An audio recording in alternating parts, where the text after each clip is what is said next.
என்ன அறியாம ஒரு சத்தம், ஒரு மெல்லிய சத்தம். வீட்டுக்குள்ள நான் மட்டும்தான் இருக்கேன். எனக்கு ரொம்ப ஆச்சரியம். ஒரு சத்தம், இப்படிப்பட்ட ஒரு சத்தம் நான் கேட்டதே இல்லை. நான் உடனே என் பொட்டு எல்லாத்தையுமே அழிச்சிட்டு இந்த பைபிளை தூக்கிட்டேன். இதுதான் என் வாழ்க்கை அப்படின்னு சொல்லி நான் இதை தூக்கிட்டேன். நான் பைபிள் எடுக்கவும் எங்க வீட்டுல எல்லாரும் எனக்கு அகைன்ஸ்டா மாறிட்டாங்க. ரொம்ப வேதனைப்படுத்தப்பட்டேன், எல்லாராலையும் சிந்திக்கப்பட்ட, அவமானப்படுத்தப்பட்டேன். எங்க அப்பா குடிப்பாரு, குடிச்சிட்டு வந்து அவ்வளோ பேச்சு பேசுவாரு, வித்தியாசமா பேசுவாரு. ஆனா நான் தேவனை விடவே இல்லை. நான் நல்லா குறுப்பா உட்காந்து சாப்பிட்டுட்டு இருப்போம் வீட்டுல கீழே உட்காந்து. நான் சாப்பிட ஜெபம் பண்ணுவேன், எங்க அப்பா அப்படியே சாப்பாடை எடுத்துவாரு. ரொம்ப கஷ்டமா இருக்கும். அந்த நாட்களை ரொம்ப கடந்து வந்தேன். ரொம்ப தனிமையா விடப்பட்டேன். ஆண்டவர்கிட்ட கேட்டே இருப்பேன், ஏன் என் வாழ்க்கையில வந்தீங்க? நீங்க வர்றதுக்கு முன்னாடி நான் ரொம்ப சந்தோஷமா இருந்தேன். அந்த பூ வைக்க மாட்டேன்னு சொல்லிட்டேன். நான் அந்த பொட்டு எதுவுமே வைக்காதனால என்னை வித்தியாசமா நடத்த ஆரம்பிச்சாங்க. ஒரு காலத்துல என்னால தாங்கவே முடியல. அந்த முடியை பிடிச்சி என் சவத்திலே அடிச்சாங்க என்னைய. பைபிள் இப்படி இருக்குமா பிடிச்சிருக்கேன். எங்க அம்மா கேட்குறாங்க, போன் வேணுமா பைபிள் வேணுமா அப்படின்னு கேட்குறாங்க. 2 விஷயத்துல ஒன்று வாங்கிக்கோ. உடனே என்ன பண்றேன், ட்ரெஸ்ஸுக்குள்ள இருந்து போன் எடுத்து நான் கையில கொடுத்தோன்னே பைபிள் எடுத்து தூக்கி வீசிட்டாங்க. தூக்கி வீசினோன்னா நான் எல்லாத்தையும் அவ்வளோ ஒரு ஃபோர்ஸா எல்லாத்தையுமே நான் தள்ளி விட்டுட்டு நான் ஓடி போய் பைபிள் எடுத்துட்டு திரும்பி வர்றதுல எனக்கு செம்ம அடி. மறுபடியும் அடிக்கிறாங்க. நாங்கள் தூக்கி வீசுறோம். ஆனா நீ வந்து இது உனக்கு என்ன செய்யுது, இது உனக்கு என்ன பண்ணுது? 3ஆம் மாசம் எங்க அம்மா சாக பழக்க இருந்தாங்க. நான் இங்க ஆராதனையில இருக்கேன், எனக்கு ஃபோன் வருது, அம்மா ஹாஸ்பிட்டல் ஐசியூல இருக்காங்கன்னு. நான் போறேன். ஒரு 15 நாள் 7 நாள் ஜிஎஸ்ல வச்சிருந்தேன். 7ஆவது நாள் சொல்றாங்க, உங்க அம்மா தூக்கிட்டு போயிருங்க, அவ்வளவுதான் முடிஞ்சிருச்சு அப்படின்னு சொல்றாங்க.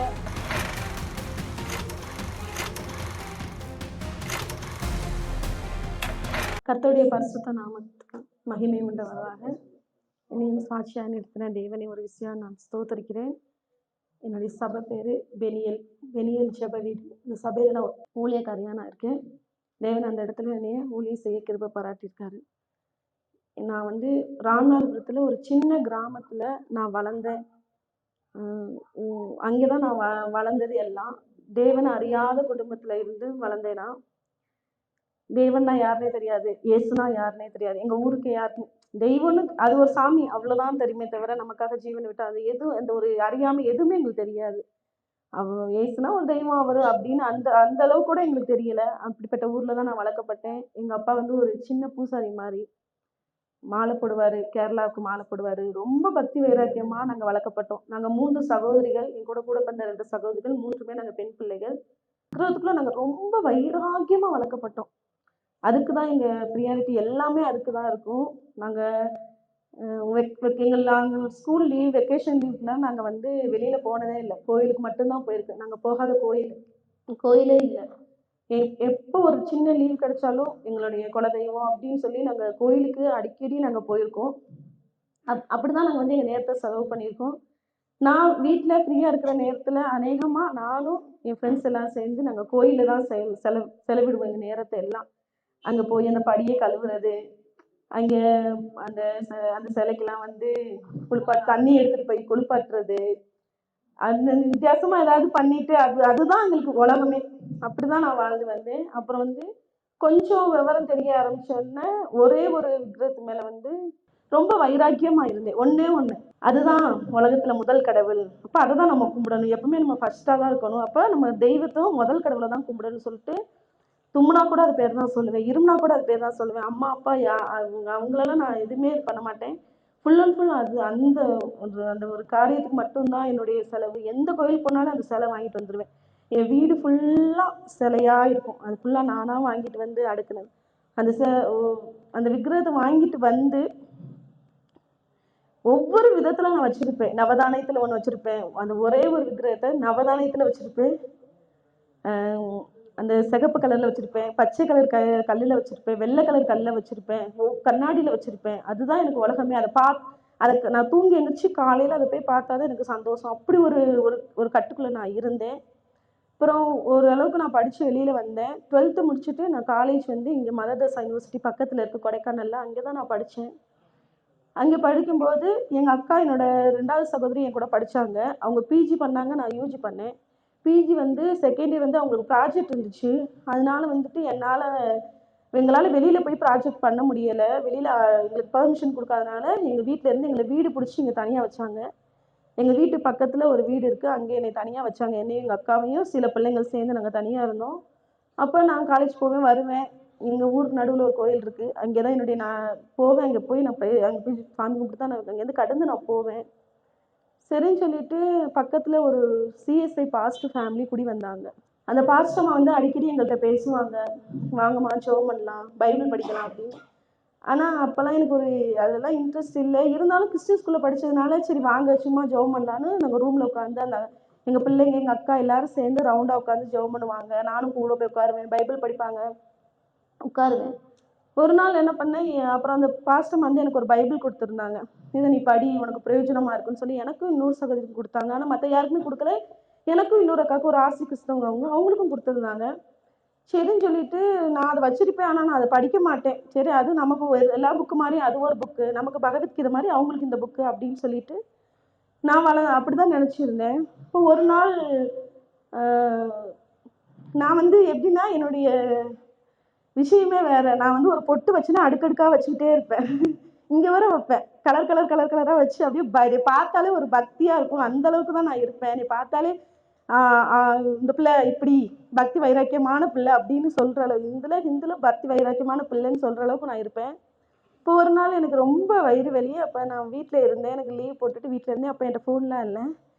எனக்கு புக் ரீடிங் அது எனக்கு ஒரு பழக்கம். நான் பஸ்ஸில் போனாலும் எங்கே போனாலும் ஏதாவது ஒரு புக் ரீட் பண்ணிகிட்டே இருப்பேன். அப்போ நான் என்ன பண்ணேன், சரி ரூமில் உட்காந்து யாருமே இல்லை, எங்கள் அக்கா எல்லாருமே பிள்ளைங்க எல்லாமே காலேஜ் போயிட்டாங்க, நான் மட்டும் ரூமில் இருக்கேன். சரி சும்மா படிக்கலாம், பைபிள் தானே, அது ஒரு புக்கு தானே, என்னதான் இருக்குன்னு படிக்கலான்னு சொல்லிட்டு படித்தேன். ஆனால் ஒன்றுமே புரியலை. ஆதியாமத்துலேருந்து படித்தேன். சரி ஸ்டார்டிங்கில் தானே ஒரு புக்கு படிக்கணும்னு படித்தேன், ஒன்றுமே எனக்கு புரியவே இல்லை. சரி படிப்போம்னு சொல்லிட்டு எனக்கு டயர்டாக தட்டி நான் படிச்சுட்டே இருந்தேன். படித்து முடிச்சுட்டு சரி அவங்க சொன்னாங்கல்ல ஜெபம் பண்ணுவோன்னு, சரி சாமி கும்பிடுவோம் அப்படி சொல்லிட்டு முழங்கால் போட்டு இப்படி கையை வச்சு நான் ஜெபம் பண்ணேன். ஏசப்பா, எனக்கு வந்து உங்களை ரொம்ப பிடிக்கும், எங்கள் தெய்வம் மாதிரி நீங்களும் ஒரு சாமி, நீங்கள் ஒரு தெய்வம், அது மாதிரி எனக்கு ரொம்ப பிடிக்கும் உங்களை. அதனால் நீங்கள் என்னை பாதுகாத்துக்கோ, என்னை எப்பெல்லாம் நான் சொல்ல, என்னை நீங்கள் நல்லா பார்த்துக்கோங்க, எங்கள் அம்மா அப்பா நல்லா பார்த்துக்கோங்க, நான் நல்லா படிக்கணும் அப்படின்னு சொல்லி நான் ஜெபம் பண்ணிட்டு இருந்தேன். என்னை அறியாமல் ஒரு சத்தம், ஒரு மெல்லிய சத்தம். வீட்டுக்குள்ளே நான் மட்டும்தான் இருக்கேன். எனக்கு ரொம்ப ஆச்சரியம், ஒரு சத்தம், இப்படிப்பட்ட ஒரு சத்தம் நான் கேட்டதே இல்லை. ஏன்னா நான் விக்கிரகத்துக்கு முன்னாடி நின்று முழங்கால் போட்டு அழுவேன், என்கிட்ட பேசு, என்கிட்ட பேசு, என்கிட்ட பேசு. நான் அதுக்கிட்ட அதிகமாக நான் பேசிகிட்டே இருப்பேன், ஆனால் என்கிட்ட பேசவே பேசாது, ஆனால் நான் பேசிகிட்டே இருப்பேன். அப்படி எங்கள் வீட்டில் இப்படி பண்ணுறாங்க, என்னை திட்டுறாங்க, அம்மா என்னை எப்படி பாருங்க, அப்பா இது வாங்கி கொடுத்தாரு, என்னுடைய எல்லா டோட்டல் வாழ்க்கையை அது முன்னாடி போய் நான் சொல்லுவேன். எனக்கு அது ஃப்ரெண்டு மாதிரி அப்படின்னு நினச்சி நான் சொன்னேன். ஆனால் முறையே ஒரு மெல்லிய சத்தம் கேட்டுச்சு, நீ பிடிச்சிருக்கிற விடுமா, நான் உன்னைய பிடிக்க போகிறேன் அப்படின்னு சொன்னார். எனக்கு ஒன்றுமே புரியலை, யார் சொல்கிறா, என்ன சொல்கிறா, ஆனால் என் உள்ளத்துக்குள்ள கேட்குற அந்த சத்தம் எனக்கு ஒன்றுமே புரியலை. ஆண்டவர் சொல்கிறாரு, நீ பிடிச்சிருக்கிற விடு, நான் உன்னைய பிடிக்க போகிறேன்னு சொன்னார். அந்த நிமிஷத்தில் எனக்கு ஒன்றுமே எனக்கு தோணவே இல்லை.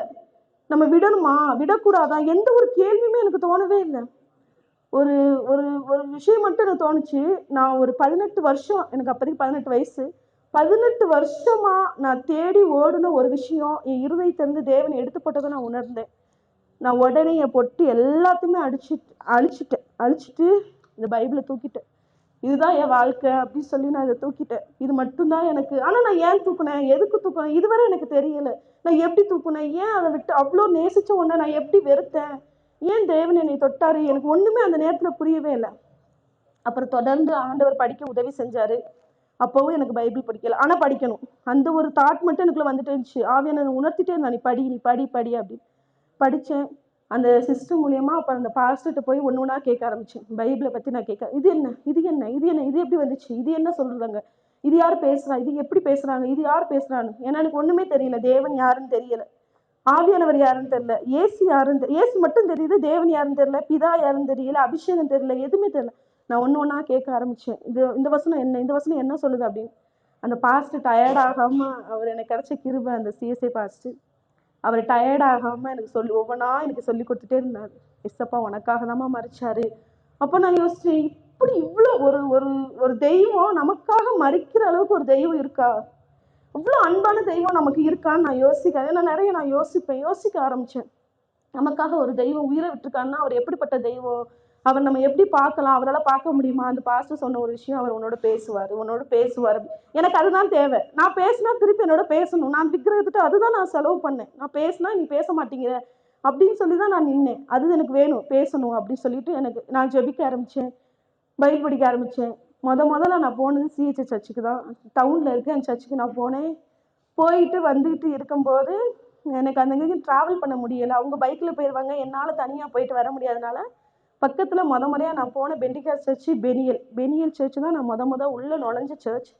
போவேன், சண்டே போய் உட்காருவேன், ஜெபம் பண்ணுவாங்க, நானும் பாட்டு படிப்பேன். ஆனால் அவங்க சொல்கிறது எதுவுமே எனக்கு புரியவே புரியாது. என்ன சொல்கிறாங்க, என்ன கதை சொல்கிறாங்க, எதுவுமே எனக்கு ஸ்டார்டிங்கில் புரியவே இல்லை. போவேன் வருவேன். ஆனால் எந்த ப்ரேயரையும் ஸ்கிப் பண்ணக்கூடாது. பெண்கள் ப்ரேயர் போவேன், அவங்களாம் ஜெபம் பண்ண பெண்கள்லாம் சேர்ந்து ஊழியக்காரம்மா ஜெபம் பண்ணுவாங்க, அவங்க கூட உட்காந்து சோத்திரம் பண்ணுவேன், எந்திரிச்சு வந்துடுவேன். இப்படியே போயிட்டே இருந்துச்சு. அப்போ நான் போயிட்டே இருக்கும்போது என்னுடைய கணவரை நான் பார்த்தேன். என் கணவர் எலக்ட்ரிஷியனாக ஒர்க் பண்ணிட்டு இருந்தார். ஊழியக்காரராக அப்போதைக்கு அவர் இல்லை.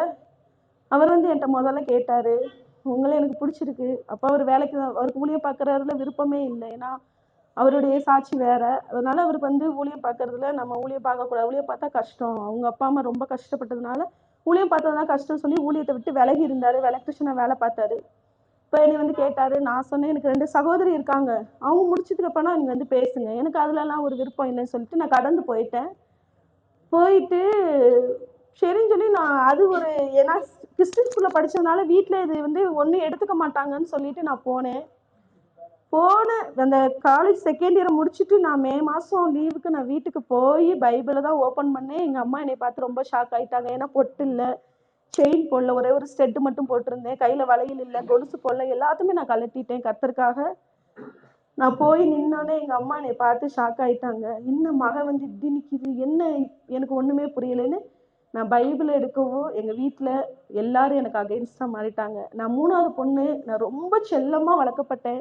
எங்கள் அப்பா கவர்மெண்ட் ஜாப்பு, எங்கள் அம்மா பேங்க்ல ஒர்க் பண்ணிட்டு இருந்தாங்க, எங்கள் அக்காங்க எல்லாருமே வேலைக்கு போனாங்க. ரொம்ப செல்லமாக நான் வளர்க்கப்பட்டேன். எனக்கு விவரம் தெரிஞ்ச வரை நான் கீழே நடந்ததே இல்லை. அப்பா தூக்கிட்டு தான் போயிருக்காரு. அவருக்கு நாங்கன்னா அவருக்கு ரொம்ப பிடிக்கும், பெண் குழந்தைங்கன்னா.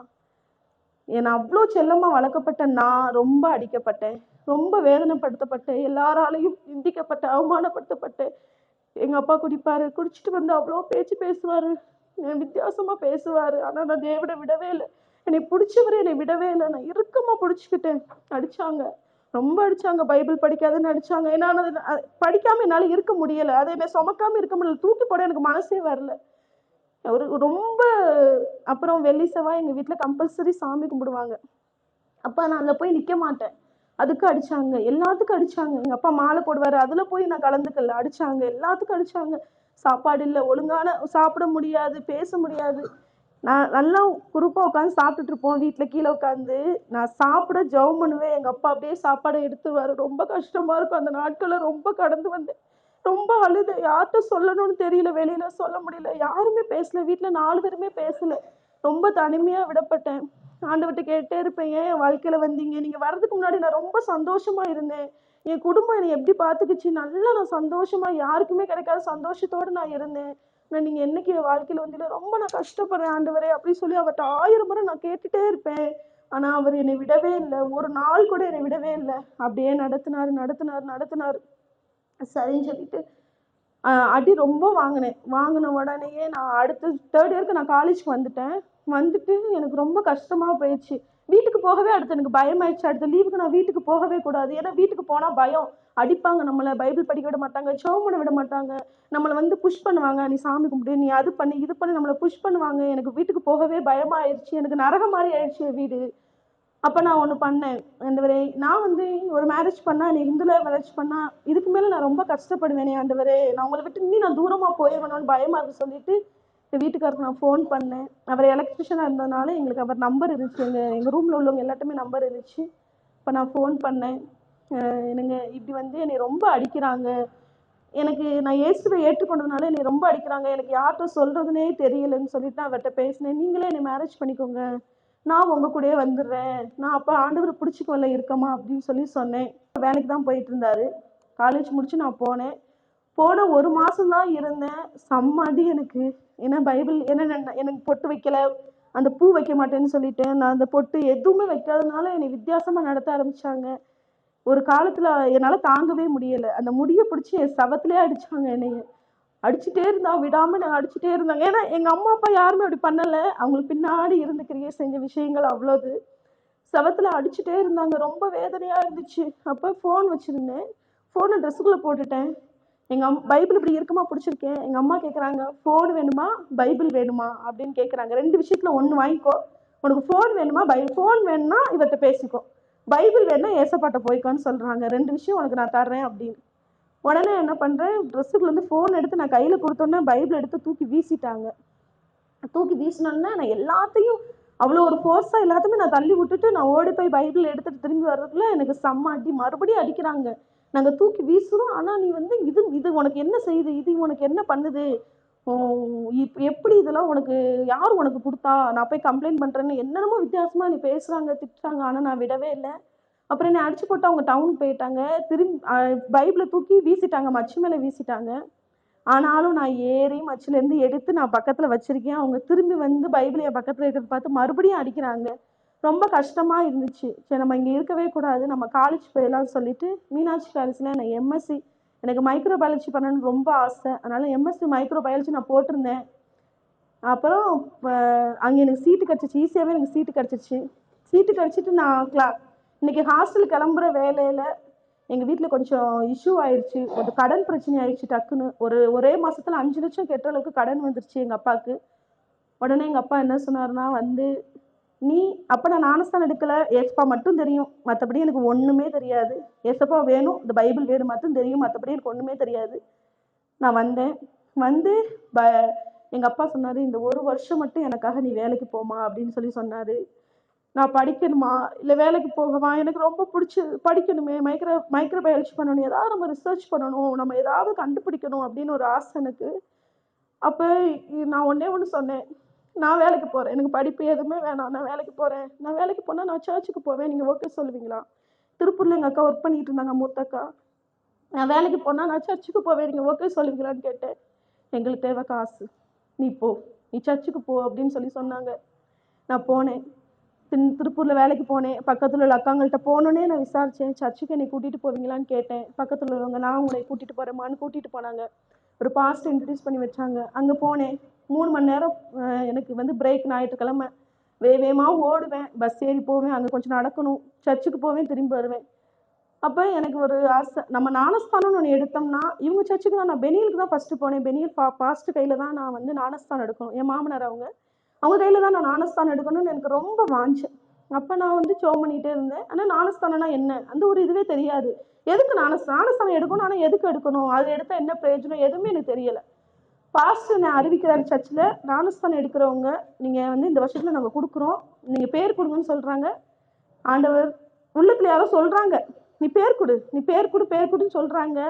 நான் பேரை கொடுத்துட்டு வந்துட்டு, அப்போ இவர் பைபிள் காலேஜ் படிச்சுட்டு இருந்தார். நான் பேசினேன், என்னங்க இப்படி வந்து நான் பேர் கொடுத்துட்டு வந்துட்டேன், என்ன பண்ணுறதுன்னு எனக்கு தெரியலை, யாரோ உனக்கு சொன்னாங்க, நான் பேர் கொடுத்துட்டேன். இவர் சொன்னார், தேவ சித்தம்னா நீ அங்கேயே எடுன்னு சொன்னார். என் மூத்த சகோதரி என் கூட இருக்காங்க. நான் ஞானஸ்தானம் எடுத்தேன், கண்டிப்பாக வீட்டை விட்டு நான் வெளியில் போயிடுவேன்னு எனக்கு நல்லாவே தெரியும். வீட்டில் உட்கார இருக்கவே விட மாட்டாங்க நான் ஞானஸ்தானம் எடுத்தா. நான் நான் நிறைய ஜெபம் பண்ணேன். ஏன்னா எனக்கு வேறு வேலையே இல்லை, ஜபிக்கிறது பைபிள் படிக்கிறது 2 மட்டும் தான் நான் செஞ்சேன். ஆண்டு கூட ரொம்ப ஐக்கியமாக அதில் உள்ள அன்பில் நான் இருந்தேன். அப்போ நான் ஜெபிக்கும் போது 2வது தடவை அவர் என்கிட்ட பேசுகிறாரு, நீயா சொல்ல தட்டிக்கும் இந்த காரியம் வெளிப்படாத மகளே அப்படின்னு சொல்கிறாரு. நான் போய் ஞானஸ்தானம் எடுத்துகிட்டு வரேன். திரும்பி வரும்போது ஒயிட் கலர் சுடியில் வரேன். எங்கள் அக்கா கேட்குறா, என்ன நீ போகும்போது வேறு ட்ரெஸ்ஸு வரும்போது வேறு ட்ரெஸ்ஸுன்னு கேட்குறா. இல்லைக்கா பாஸ்ட் வெளியில் கூப்பிட்டு போனார், அங்கே குளித்தோம், அதனால மாற்றினேன்னு சொல்லி நான் சமாளிச்சிட்டேன். சொன்ன ஒரே வாரத்தில் நான் வீட்டுக்கு வந்துட்டேன். சபையுடைய அனுபவம் எனக்கு இல்லையே இல்லை. அந்த 3 மாதம் நான் சபைக்குள்ளே போனேன். ஞாயிற்றுக்கிழமை ஒரு நாள் நான் போவேன். 3 மணி நேரத்தில் பாஸ்ட் மெசேஜ் முடிக்கிறதுக்குள்ளே நான் திரும்பி வந்துடுவேன். ஏன்னா நான் அதுக்குள்ளே ஹாஸ்டலுக்குள்ளே 3 மணி நேரம் தான் எனக்கு பிரேக். அதுக்குள்ளே ஹாஸ்டலுக்குள்ளே நான் வந்திருக்கணும். பாதியிலே எந்திரிச்சு மெசேஜ் கூட நான் பாதி கேட்க மாட்டேன். எந்திரிச்சு நான் வேகமாக வந்து பஸ் ஏறி வந்து நான் ஹாஸ்டலுக்குள்ளே நுழையணும். டைமிங் எனக்கு இருக்குது, நான் நுழையணும். அதனால் எனக்கு வந்து பாஸ்ட் என்கிட்ட பேசுகிற அளவுக்கு ஒரு இதுவே இல்லை. ஒரு டைம் எனக்கு அவர்கிட்ட பேசணும், அந்த மாதிரி எனக்கு ஆலோசனை கொடுக்குற அளவுக்கு எனக்கு டைம் இல்லாதனால வந்துட்டு ஒரே வாரத்தில் நான் திரும்பி வீட்டுக்கு வந்துட்டேன். எனக்கு வேலை வேணான்னு சொல்லிட்டு நான் வீட்டுக்கு வந்தேன். வீட்டுக்கு வந்தோன்னே ரொம்ப கஷ்டம். ஞானஸ்நானம் எடுத்ததுக்கப்புறம் இன்னும் கஷ்டம். ஏன்னா எதுவுமே சாப்பிட முடியாது, போய் நிக்க முடியாது, படைச்சது எதுவுமே சாப்பிட முடியாது. ரொம்ப சூழ்நிலை நெருக்கமா இருந்துச்சு. அப்புறம் எங்க அம்மா பக்கத்துல இல்ல, "நீ வீட்ல இருந்தீன்னா பக்கத்துல உள்ள பேக்கரிக்கு நீ வேலைக்கு போ" அப்படின்னு சொல்லி சொன்னாங்க. நான் ராமநாதபுரத்துல ஒரு பேக்கரில ஒர்க் பண்ணேன். அங்கே போகும்போது நான் காலைல கிளம்பி போய் ஒரு சர்ச்சில் 10 நிமிஷம் நான் ஜெபம் பண்ணுவேன். ஜெபம் பண்ணிட்டு வேலைக்கு போனேன். வேலைக்கு போய் அந்த இடத்துல நான் ஒரு 2 விஷயத்துக்காக நான் ஜெபம் பண்ணுவேன். போய் நிற்கும்போது நான் சொல்லி ஒரே வார்த்தை, ஆண்டவர் முன்னாடி அந்த பில்டிங் வேலைக்கு தான் நான் முத போனேன். பில்டிங்கில் போய் நான் நிற்கும் போது நான் ஆண்டவர்கிட்ட சொல்கிற வார்த்தை, என்னுடைய எஜமான் கண்களில், இந்த வேலை கொடுத்த ஓனர் கண்களில் எனக்கு தயவு கிடைக்கணும். இந்த இடத்துல நான் உண்மையா இருக்கணும். நான் ஏன்னா பில்டிங் காசு நான் தான் வாங்குறேன். இந்த இடத்துல நான் உண்மையா இருக்கணும். இந்த இடத்துல நீங்க என்னை உயர்த்தி வைக்கணும்னு சொல்லி நான் டெய்லி இந்த இந்த ஜெபத்தை நான் பண்ணிட்டு தான் நான் வந்து கல்லால் நான் போய் பில்டிங்லேயே நிற்பேன். பில்டிங்ல நின்னேன். கர்த்தர் நான் ஜெபித்தபடி என்னுடைய எஜமான் கண்களை தயவு பாராட்டினாரு. எனக்கு சம்பள உயர்வு கொடுத்தாங்க. கொஞ்சம் கொஞ்சம் கொஞ்சமா என்னை வந்து ஒவ்வொரு இடத்த நீ உயர்த்துதா. பில்டிங்க்கு வந்தேன். உள்ள கல்லால நின்னேன். மேனேஜரையும் தூக்கி வெளியில போட்டாங்க. மேனேஜர் அசிஸ்டன்ட் மேனேஜரா இருந்தேன். அப்புறம் மேனேஜர் வெளியில போயிட்டு நான் தான் ஃபுல் அண்ட் ஃபுல் இருந்தேன். அந்த அண்ணா சும்மா தான் இருந்தாங்க. அந்த மாதிரி ரொம்ப போட்டி பொறாமையா இருந்துச்சு. ஆனாலும் கர்த்தர் அந்த இடத்துல என்னை உயர்த்தி வச்சாரு. அப்புறம் ரொம்ப அடிச்சு சில நாளா சாப்பிடவே கிடைக்காது எனக்கு. காலைல எழுந்துச்சு வருவேன். எனக்கு மதியம் எனக்கு லஞ்ச் கிடைக்கவே கிடைக்காது. காலையில நான் சாப்பிட மாட்டேன். அக்கா வந்து என்னோட வேலையை விட்டு வந்து திருநெல்வேலிக்கு வேலைக்கு போயிட்டாங்க. வேலைக்கு போனப்ப அம்மாவும் கூட போயிட்டாங்க. அவங்களுக்கு சாப்பாடு சரியில்லைன்னு அவங்களுக்கு செஞ்சு கொடுக்க கூட போயிட்டாங்க. நானும் என் 2வது அக்கா அப்பா மட்டும்தான் இருந்தோம். அவ சமைக்கவே மாட்டா. ரொம்ப கஷ்டமா இருக்கும் எனக்கு. 3 நாள் நான் தொடர்ந்து சாப்பிடவே இல்லை. எனக்கு தெரியும் நான் அன்னைக்கு வந்து மயங்கி விழுந்துருவேன் அப்படின்னு. காலையில வேலைக்கு நான் 8:30க்கு வர்றேன். பயங்கர வெயில். என் கூட என் ஃப்ரெண்டு வந்தா தான் என்னோட வளர்ந்த அந்த பொண்ணு. எங்களுக்கு தெரியும் அவ நான் எப்படி சூழ்நிலை வளர்க்கப்பட்டேன், எவ்வளோ செல்லமா வளர்க்கப்பட்டேன் அப்படின்னு தெரியும். அவளுக்கு தெரியும். அப்போ நான் வந்து 2 பேரும் வேலைக்கு வந்துட்டு இருக்கோம். 3 நாளா நான் சாப்பிடல. அப்போ நான் சொல்றேன், அந்த பொண்ணு கேட்குறா, என்ன உன் மூஞ்சிலாம் ஒரு மாதிரி இருக்கு, ஏன் இப்படி இருக்குன்னு கேட்குறா. எனக்கு நான் சொல்றேன், தஸ்லீமா எனக்கு சாப்பாடு வாங்கி கொடு, எனக்கு ரொம்ப பசிக்குது அப்படி சொல்லி நான் சொன்னேன். சொன்ன உடனே அந்த பிள்ளை அழுதுருச்சு. என்ன இப்படி சொல்ற, வான்னு சொல்லி கடையை கூட்டு போனா. கூட்டிட்டு போய் அந்த பிள்ளைக்கு ஒரு தோசை, எனக்கு ஒரு தோசை, எனக்கு ஒரு வடை, அந்த பிள்ளைக்கு ஒரு வடை. நான் அப்படி சாப்பிட்டதே இல்லை சிஸ்டர்.